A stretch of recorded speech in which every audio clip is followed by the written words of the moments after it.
We move on to the next panel, ladies and gentlemen, which is the product panel on red lentils, sponsored by AgriLink. This is going to be moderated by Quinton Stewart of Viterra, Australia. May I please request Quinton Stewart to grace the dais? As Quinton steps up, our panelists include Brett Dodson of Australian Grain Export. Hi, to take it, please. I'll introduce you again. Yes, no problem. Brett's been with AGE, the export arm of the company, and previously he's been with Viterra for about 12 years, and before that with ABB Grain, and prior to that, Australian Barley Board. Please welcome Brett Dawson, International Marketing Manager, Australian Grain Export Private Limited. Joining Brett on board for this panel is Fethi Sonmez of Turkey. Immediately after graduating in political science from Bilkent University, he started Armada Foods with his two brothers, and has been leading Armada from the front. Fethi Sonmez.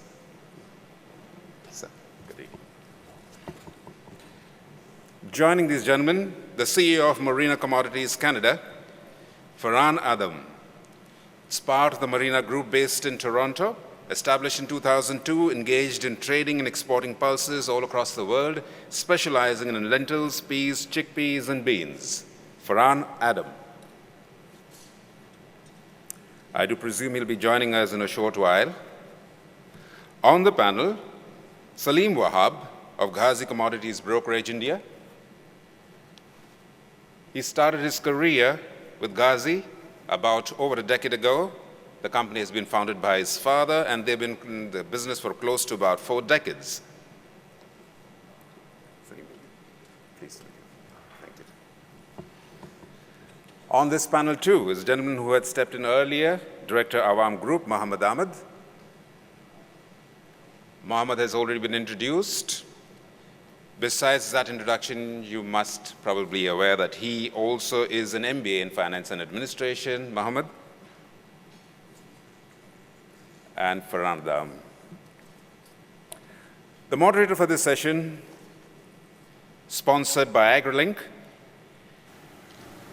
began very young. In fact, he was in school as a summer student when he joined Viterra, and then as soon as he completed his business degree, he joined Viterra full-time as a grain merchandiser. He rose through the ranks to his current position as Senior Grain Merchandiser Pulses, responsible for the Canadian Pulse Desk. His areas of expertise include green and yellow peas, red and green lentils, as well as Viterra's Manitoba Dry Bean Program. Ladies and gentlemen, Senior Merchandiser Pulses Viterra, Quinton Stewart, for this panel on red lentils, sponsored by AgriLink. Good day, ladies and gentlemen, and thank you for having me on this panel. The format will be slightly different than the one you just seen. We don't have slides for today because we wanted to make sure that we had plenty of time to discuss all of the different locations. So the format for today's discussion will be going through each different production region, then following into the demand side, and then we'll head into new crop and discuss that. We want to get an idea of where we've come from and then get into where we are headed to. The red lentil market this year has been absolutely exceptional. I think that's the only way to describe what's happened this year. I know coming into last year's panel discussion, many of us were not overly optimistic about the outlook for red lentils. We had heavy supplies both in Australia and Canada, and we were anticipating hopefully a reduction in acreage, and that just didn't materialize either in Canada or Australia.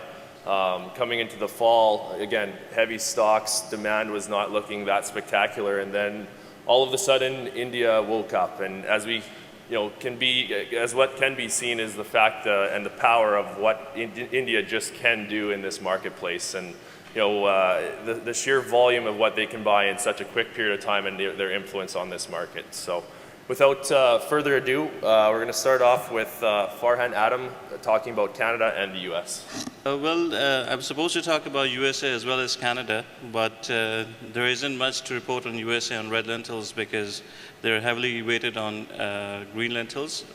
I think probably they grew about 20,000 to 30,000 tons, which is not impacting the global trade as such. I'll start with last year's crop of Canada, where we had about 1.4 million tons of lentils overall, of which about 600 to 700,000 tons were red lentils. We had a very large carryover which was about 450,000 tons. So approximately about 1.1 million tons we had to market to the world. Out of which we believe 50,000 tons was used for seed, about 100,000 tons which was used in feed, waste, and dockage, and almost 150,000 tons is used domestically for splitting purposes. So approximately out of that, 300,000 tons was used domestically, and we about have 700,000 to 800,000 tons left to market to the world, of which up till March we estimate that we have already exported 470,000 to 480,000 tons. Plus we have next 3-4 months very strong for our sales, and we believe that there will be a very negligible carryover, probably less than 100,000 tons. The new crop 2013-14, which we estimate to plant about 1.1 million acres, which is going to be more than the first intended acreage plan. That would result, if we have an average yield of almost 700,000 metric tons. Again, we would have a similar scenario of 250,000 tons or so being used locally, which would result in approximately 500,000 tons or so to market to the world, which is not much for the new crop. That being said, there's a lot of uncertainty about the new crop situation in Canada. We are facing some of the coldest weather in Saskatchewan with significant snowfalls. The planting is delayed. Generally speaking, by April 15th, growers like to go into the ground and start seeding, which this year is impossible to do. Probably we are going to go into May first week, second week, depending how the snow melts. And this will continue up till end of May. Generally, in history, we have seen that the later the planting, the most likely we have negative yields on that because of heavy warm weathers which are seen in June and July. And we are also going to be having a lot of problems for frost. It could result in frost damage as well at the end of the year. So there's a lot of problems that we can face due to late seeding. And right now, we are just hoping that we can put the seed in the ground. This is what is happening in Canada right now. Farhan, you mentioned that obviously there's some snowfall still in Canada. What's the sentiment of the Canadian grower, both with their existing old crop stocks and new crop marketings right now? At the moment, growers are not interested at all to sell. As they see their farms are covered with snow, there is no reason for them to sell what they have left. So the sentiment is very strong in terms of the market, but the growers are waiting to see. However, I think I just saw the weather pattern that there's going to be snowfall again today and tomorrow. So this is going to be further detrimental to the sentiment for the growers. Thank you. Heading over to Australia, Brett Dodson, can you please provide us with a recap? Thanks, Quentin. I must apologise, I'm losing my voice, so hopefully we'll get through okay. If not, I've got Will on standby. I just wanted to go back 12 months from an Australian perspective. We were sitting there in Australia with a crop of around 310,000 tonnes and a large carry-in of probably well over 100,000. For Australia, we had record exports last year where we actually achieved 390,000 tonnes for that season. which was about 32,500 tonnes a month. Which meant that we actually went into this this current crop with a very, carrion stocks being quite minimal, of probably around 35,000 tonnes. As per Pulse Australia's estimates, our lentil crop was about 185,000 tonnes, which then meant that we had just over that 220,000 tonnes worth of total production. So from one year to the next, we've actually halved our production. So at this time, looking at our balance sheet, we only needed to actually export about 20,000 tonnes a month, and we run out in 10 months. So currently, for 4 months, we've achieved 90,000 tonnes, so which is about 22,500 tonnes per month. And going forward, those 4 months have probably been our lower side on the sales, whereas for that April, May and June position, looking at Indian demand and other destinations, I expect our exports to increase quite dramatically through that period. February was 26,000 tonnes a month, for example. So the balance sheet for Australia is very tight. We're going to run out, in my view, in July and August. There will be additional scraps around. But at this point in time, with the difference between this time and last year is that we're going to be a price follower from now, as we just don't have the stocks to compete against Canada. So going forward, we've seen that tight balance sheet starting to come to effect, and now prices have rallied quite significantly in Australia. Growers have been holding on, watching prices go higher, trying to get their best bang for their buck. So, from that standpoint, is there going to be a change this coming crop, in increase in acreage? Potentially yes, but in Australia a lot of growers probably change or have their sowing intentions done months ago.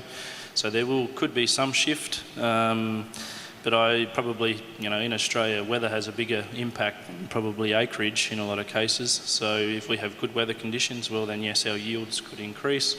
My expectations are that we'll probably produce somewhere between 185 to 250,000 tonnes next year.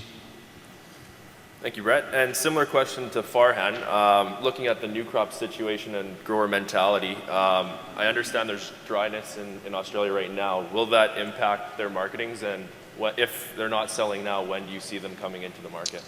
Look, traditionally, farmers in Australia don't sell too much forward. I think with it not even being in the ground yet, haven't received an opening rain, they will probably just sit tight until they start to see the season and how it's performing, essentially. Traditionally, we would see more lentils starting to be actively trading in the latter half of the year as we lead into our harvest. So yeah, from that standpoint, new crop activity is going to be from the trade, looking at S&Ds and making decisions from that basis. And for those in the crowd, what are the offers currently for new crop from Australia? Yeah, good question. I don't believe there is one. Would you like to offer something to the crowd? Maybe we should auction something. Thanks. Next up, we have Fethi Sönmez talking about the Middle East. Hi, everybody. For Turkey, as you know, we are approaching to the new crop on June, end of May, June. So far, so good, as usual saying. But April, as usual again, April rainings is very crucial about that. So we have no extraordinary situation about the weather. So we can expect, again, ordinary numbers. In fact, we can say like that, between the bumper crop and the bad crop, Turkey is not differing so much, if nothing special. Nothing extraordinary about the weather. So minimum side, we are getting about 350,000 tonnes in bad years. And in good years, we are getting about 450,000 tonnes, maybe 500,000 tonnes, but we are not seeing that 500,000 tonne numbers even last 5-6 years. So these are the average crops. So it means Turkey will have the surplus of the export about, again, 60 to 100,000 tonnes, depend on the total crop size. So So we can say our expectation, if nothing happens until the harvest time, we will have again 450,000 ton, plus minus 5%, 10%. We will have that numbers.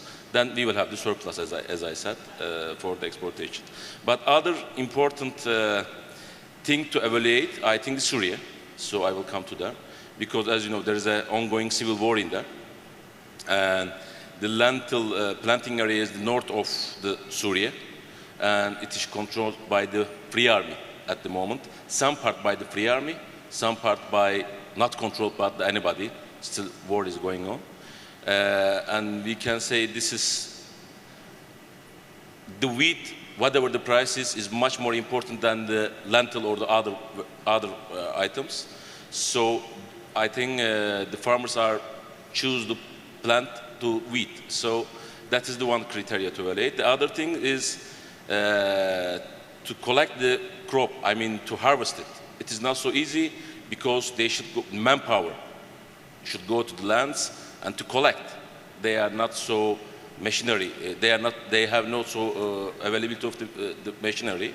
So that's why this is another thing to evaluate, to get the crop to the bins or to the silos. So normally we are waiting about 100,000 ton.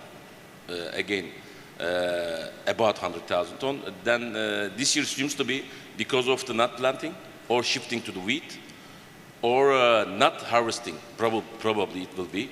It is early to say. So we can see the very big reduction in the total crop. So we can expect 20 to 30,000 ton only. So we can say then it will offset the Turkish surplus if we see the Turkey and the Syria together. Also, other thing, what we are living in these days, they have no big carryover, even in Turkey or the Syria. But today, as far as I know, the Canadians are selling with the 770 or 780 to India. Today is available from the Syria is split lentil to Egypt, to Turkey, not to Turkey. Turkey is not importing in these days because the June is approaching, especially to Egypt and Iraq or other Middle East countries. They are cashing out, that's all. So it is affecting the Middle East market when we are trying to establish the price. That is the other thing what we are living. And I think at the beginning of season, June, July, we will see that scenario again, because they want to sell whatever the price it is. Also, just I want to give you some brief notes about the Egyptian side. As you know, the Egypt is, depending on price, 60 to 100,000 they are importing. And with the contribution of Mr. Saif, they gave just before, they are 80% importing from Canada, 10% from Australia, and 10% from Turkey and Syria. So I think these numbers will be the same for the new season, depending on price, elasticity, of course, as I said, 60 to 100,000 ton. So these are the very general outlook of our region. And I know last year on the panel discussion, Suleiman mentioned that Russia is now starting to bring up production, and indications are now that could be between 25 and 30,000 tons for this upcoming year. Do you foresee Russia becoming a bigger player in the red lentil market? They are getting globally? bigger and bigger, but they have the quality problem, as we see this year. It is very similar to the Turkish product, because, you know, for the crimson or for the other varieties from Canada or from Australia, appearance is okay, uniform, and inside of the lentils also, when you split it, it's okay. But in Turkish cargo, you should use the color sorters to get the real quality, because when you split it, 5-6%, chalky and green in major, others we are getting. The same problem in the Russia. So if they do it properly, they have, as everybody knows, they have very vast lands, so they can be big player. Again, we are the participants, nobody's sure about that, but the market participants says 30 to 35,000 ton we can expect from Russia. Thank you. Next up, looking after Pakistan and Dubai, is Mohammed Ahmed. I don't have to scare you with the weather problems, because the country which I am dealing is majorly consuming It's not producing anything. Pakistan normally, I assume, I think, imports about 100K a year. Normally, we have a crop about 20 to 25,000 tons. This year, because of some weather issues in the areas where lentils were grown, I think we will have hardly 2 to 5,000 metric ton of red lentils only. Having said that, as I said in my earlier panel, that we have a very good crop of chickpeas. And prices for chickpeas are really very low. So we could have some substitution from red lentils to chickpeas. And with the lower, our own production, I think our demand would remain stable at 100K a year. Coming to Dubai, I think buys annually about 80,000 tons. About 70% of this import is for re-export in the form of dals, and 30% is for local Dubai splitting. Major buyer for Dubai splitters are Middle East countries such as Saudi Arabia, Bahrain, Kuwait, Sudan, and they are mainly buying from Canada and Australia, like Pakistan. Sometimes red split lentils do also come into Dubai market, but last 2 years there has been very heavy competition within Dubai, and we haven't seen much of red split lentils coming into Dubai. I personally foresee increase in demand from Dubai millers. The reason I said is that I think is that because there is unrest in Syria, and as Fatih said that there is very little crop out in Syria, which is one of the major competitor for split market. So I personally feel that 20 to 25% demand would increase from Dubai splitters this year. As coming back to Pakistan, I would just like to add that this is the time where we harvest our red lentils also, and as I said, we don't have anything, so very little to harvest. Thank you. So, speaking on Pakistan, currently I understand stocks are not ample in Pakistan, and contrary to what we've seen in India, we haven't seen a large exodus of exports to Pakistan from Canada or from Australia for that matter. What do you forecast the demand to be for the next 3 months into Pakistan? Well, I agree with you that stock levels are not very heavy in Pakistan. Suddenly, if there's some good demand, we will run short of the product. But having said that, prices are so high at the moment, and chickpeas is the king of all the pulses in Pakistan. If it's going good, all the other products are going good. So having said, I personally feel that demand will be very stable. Pakistan, I think, should be buying 300 containers or 200 containers on a monthly basis. Thank you. Now to speak on India and Sri Lanka, Salim Wahab. Thanks, Quinton. I've been requested to speak for India, Bangladesh, and Sri Lanka. So I would start from India. Normally, India has a crop of red lentil to the tune of about 900,000 tons. It's planted over about 1.3 million hectares in India. It's a rabi crop. And basically, last year, India had monsoon views. The rainfall was deficit, and almost all the pulses production was curtailed compared to previous years. Having said that, we have just come out of our lentil crop. Almost the production has just finished. So having been speaking to various industry participants, what I have been given to understand that, the production could be curtailed, deficit to about 35% tune. But there is a very fragmented view among the players. So, if you take a very conservative estimate, maybe the numbers could range from about 400,000 to 500,000-600,000 tons of production. Previous years, India was not importing red lentils in a very significant amount. But from 2008 onwards, the imports were continuing at a rate of about 180 to 200,000 tons annually.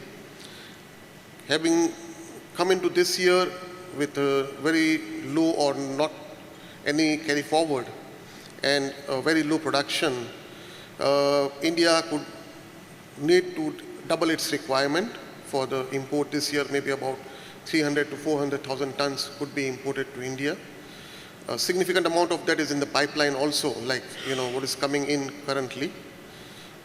The price spurt that we are seeing just now is also attributed to the delays of weather in Canada, for which shipments were delayed, arrivals were much weaker, and also the upcountry demand for the millers and the stockists was in an adequate proportion, which kept the lentil prices moving along with the other complex of pulses.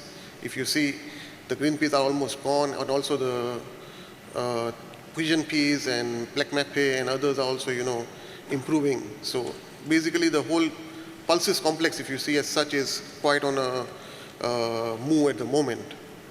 Coming to Bangladesh, the consumption is about roughly 200,000 plus minus 10%, from which in a normal year or average year we would be growing about 40 to 50,000 tons. This year we have had a very good production in Bangladesh because of the favorable conditions. Anticipated production would be somewhere around 75,000 tons plus minus 10% again over there. Imports, if you see, from July till the 10th of April were totaling to about 158,000 tons. This is coming from the statistics of the import data available from the customs in Bangladesh. Most of all this is, WRL and football, whole red lentils and footballs. Australia contributed to about 80,000 tons roughly of imports from this quantity, and the rest was from Canada, 65,000 tons. There was about 12,000 tons from Turkey, but that was mainly for the government tender, footballs mainly. By land, there is some quantities coming from Nepal because it's a very small size which is preferred in the Bangladesh market. So roughly about 25,000 tons of red lentils anticipated to have come in from Nepal to Bangladesh, which is making up the basket. So production, if you see, is not expected to rise over there because there's a very acute shortage of land. Industrialization, urbanization, and also the erosion by the rivers is one of the main factors which will keep the production levels at this levels or curtailed further on also. It's always going to be a demand for red lentils over there at a consistent rate. If you go to Sri Lanka, it's a constant market again, about 110,000 tons of imports, that is what I've been given to understand. About 10% of this amount is re-exported. The rest is mainly consumed locally after splitting. It's a staple food over there, so about 90%, 3 times a day it's consumed, which keeps the demand for the red lentil almost constant throughout the year. So it's a very basic and a very stable market out there. Going back to India, I think the question on everybody's mind in here, because it's going to send some price direction, how much more does India need to buy for the next couple of months? Like I mentioned, there is a pipeline coming of red lentil continuous arrivals expected to be in the range of about 300,000 tons, 200 to 300,000 tons. That is what I have been given to understand till the new crop arrivals, because we have just come out of the crop and we will be having the next crop only during the next Rabi season. But do you think India has already covered that demand, or do you think they need to cover more? Basically, the consumption pattern in India is very price elastic. Pulses are very price elastic basically because it will depend to see what happens with the other pulses, as in to say the chickpeas, the pigeon peas, urad, because the substitution occurs very easily. It's very much constrained by the price factors. So if the other pulses are also moving up, it can drag the masoor along with it also. We heard Fethi mention earlier that the current price levels are around 770 to 775 CNF. I think those in attendance always like to hear a price estimate or direction for the old crop and new crop. So could each of you, please, starting from the left, give an idea as to where you think the market will be headed in the short term? He's been put in the hot seat to start off. Look, probably out of Australia at the moment, I can tell you where replacement is, where the grower bids are. Today it's over 800 CNF equivalent, probably more likely about 810 CNF. Where does it go from here? As I said, Australia will be a price follower because we're running or depleting our stocks. I think if India needs to continue to come, which I think they do, they still need more coverage. The price will pick up a little more. Going into the new crop, difficult to say an estimate for Australia because we are behind the Turkish crop and behind the Canadian crop. So I'll probably be leaving that to Farhan to come up with a new crop number. So Q, should I say according to my inventories or just my idea? Your position. So I think that price levels will continue at the beginning, but all depends on the India. So at the beginning, the Turkish prices will be around 750. Even it will go up. Now it's more reasonable than what we are expecting in the new crop. So price will go up by the opening in Turkey because there will be demand, and Ramadan is approaching. That's the other thing. Even it's summertime, so Turkish price will not be so low. So 750, hold that until I'm talking. 750 up to 800 will be the range, as at least next 3-4 months. My estimation is. And for new crop, is your recommendation then for buyers to cover their position or to wait and see what happens with weather? From Turkey, they should cover. Because still it is cheap. And Syria, Turkey, it still is cheap. You see, the Canadians are selling with the 780. Thank you. As far as Canada is concerned, I think there is a lot of factors that we have to look into. First of all, we have to look how the new crop seeding takes place. The supplies are tight. Most of the growers have sold what they needed to sell. We are expecting a very small carryover. We already have a lot of sales on the books. So as far as prices are concerned, we have to see next 3 weeks how Canada does in terms of seeding. If everything progresses well, I think the price range is going to be anywhere between 750 and 800 depending on demand. However, if there are any issues further in new crop seeding, then these prices could escalate a lot more from here. I feel that Pakistan has to come in the market. India is not the only place, but Pakistan needs to buy at least another 40,000-50,000 tons during the year. And there isn't much from Australia to offer. So we are going to see, even though the demand is not going to be very strong, but there is going to be continuous demand coming from all around the world. So this is what I feel. Most of my questions were already answered by Farhan. A lot of this depends to be seen what Canada does. They have a late seeding, and how the prices go forward will be depending on what basically Canada does, because Australia is almost finished. Turkey will only have for their own consumption, so the main supplier to the world market as it is will be Canada. So depending on what the future weather conditions prevail in Canada will be a major factor to consider for the Indian buyers. Secondly, because the prices are good and the pulses market is very much at the boiling point at this moment in time, I think the Kharif plantation will be increased because the government is targeting to focus more on pulses production.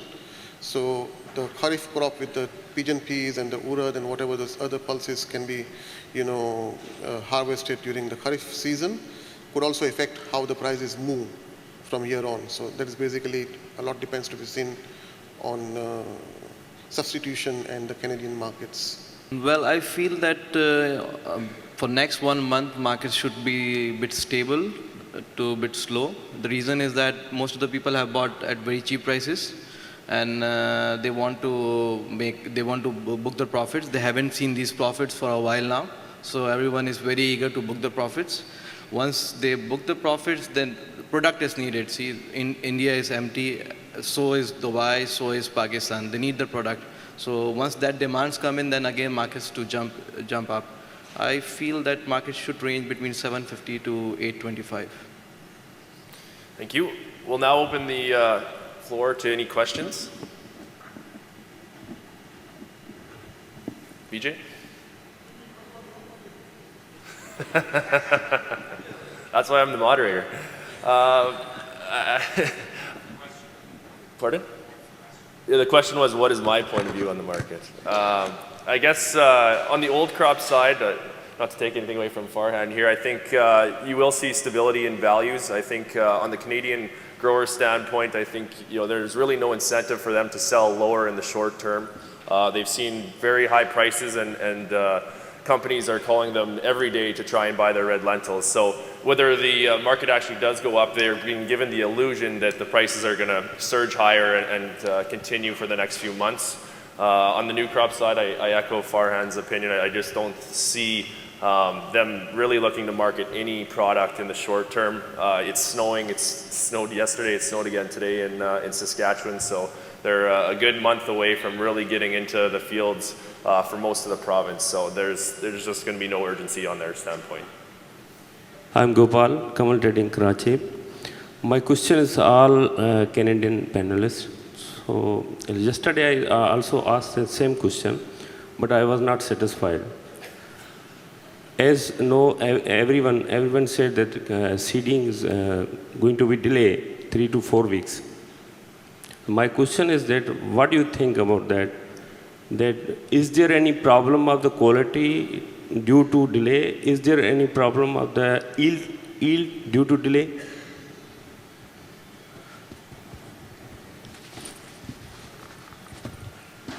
Well, the delay in seeding does not mean there isn't going to be any issues on quality. It's too early to say that. The general history has been that as long as there has been delay in seeding, the yields have decreased by almost 15%. And the main reason being is because of the heat waves that we see in July months, when the crop is flowering. Generally, we tend to lose efficiency on that. Then we are risking frost damage by end of August because there's a frost night, and if the seeding is delayed, we risk that as well. So we would be dodging bullets to have a perfect crop. But as far as crop quality is concerned, that will be at the time of harvest. We should be praying that we don't have any quality issues and we don't have any rains. But as far as yields are concerned, yes, we may see a drop in yields. That could happen. My question is to both Farhan and Salim, regarding the numbers which Salim has put forward. Salim, if I'm correct, you mentioned that India normally imports 200,000 tons of lentils, right? And we have 300 to 400,000 tons or 200 to 300,000 tons already coming in the pipeline, already booked. So I just want to understand, does that mean that we will not be buying lentils any further or something like that? I want to understand that. Whether the pricing factor, when we talk about the pricing factor, whether the price will be affected by the demand coming out of India. So how much we have to look into that as well? Because according to you, we already have 300,000 tons in books coming into India. And so I think I did not phrase my sentence properly. What I was trying to tell or communicate over here was that, there's about 300 to 400,000 tons of red lentils that may need to be brought into India till the start of the new crop. So maybe I will rephrase it this way. So that is what I was trying to say over here. And another 200, 300,000 tons for the rest of the months, 10 months, 9 months, because we have our crop coming only next year, March, right? Well, like I said, yes, that could be a possibility, but depending on how the other pulses complex reacts. For the Kharif production also will be expected for India. And basically the outlook for the next southwest monsoon is good, so I think it will all depend on how things may proceed from here on. Okay, one more clarification I would need. You said 35% deficit or 35% crop size? Sorry? You mentioned a figure called 35%. Was that deficit? Is that the deficit for red lentils crop this year, or that's the crop size? I've been trying to understand this from various industry participants. So basically, there's a very fragmented view on the actual numbers because we have just come out of the crop. So I think maybe the numbers just now is that what the deficit could be around that numbers. That is what I've been given to understand. Hi, I'm Pankil Shah from AgriLink, and most of us in the panel has discussed about the Indian demand one, and also certain issues related to the production side, delay in seeding, harvest, frost. Do you think, to all the panelists, my question is, do you think the price rise or price escalation or this rally from 550 to 770 levels has already factored in all these things? Do you think this rally shall sustain, or do you expect, any of you from Indian panelists to Pakistan panelists, you expect any corrections from these levels? Well, I feel that I don't think so there is any chance for correction. The reason is that, you see, Australia is almost done. And if you see Canada, they are oversold. Every month they have sold more than their capacity. Even if they have a crop out there, they don't have the capacity to clean and ship it. So I don't think so that we will have. So you expect delay in shipment? Yeah, it is already being done. No? But still there will be some surplus with Canada in hand after whatever they have sold. They are not oversold. They have sold prior to their arrivals, and their expected arrivals means the expected arrivals are delayed. No. What I meant to say is that every processor in Canada, they have sold as per the capacity. To their capacity, yes. Yeah. So they don't have any excess capacity. If they don't have excess capacity, they're not eager to sell. And if you see the carryover, which was before the last crop, and if you see the carryover before this crop, it's very little. So no one is very eager looking at the weather conditions, and Australia is not in the market, only Canada is there. So no one is really eager to sell the product. No, even if India does not buy for a while now, I don't see Canadian sellers going down to sell at lower prices. Okay, but you mentioned one thing, that a lot of people have bought at a lower levels. Yeah, that's what I said. No, for a month or so, maybe we'll have some correction so that people book their profits, but which they are already doing for a while now. You never know when they are all done. So later you expect, after this correction, which will rebalance the supply and demand in the market, cargo will move from the weak hands to the strong hands. Sure. And then you expect the prices will stabilize around 800 plus. Yeah, stable to strong. Okay, thank you very much. Very quickly, we'd like to thank the panelists, Brett. We start with gentleman right across to you. Quinton, if you could do us the honors on behalf of the organizers, please present Salim Wahab of Ghazi Commodities India, worth a memento. Right across is the easiest way to get to the center of the stage for that photograph. Farhan Adam, Marina Commodities Canada.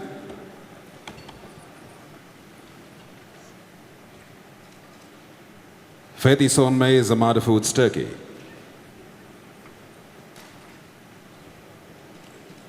Brett Dodson, Australian Grain Export.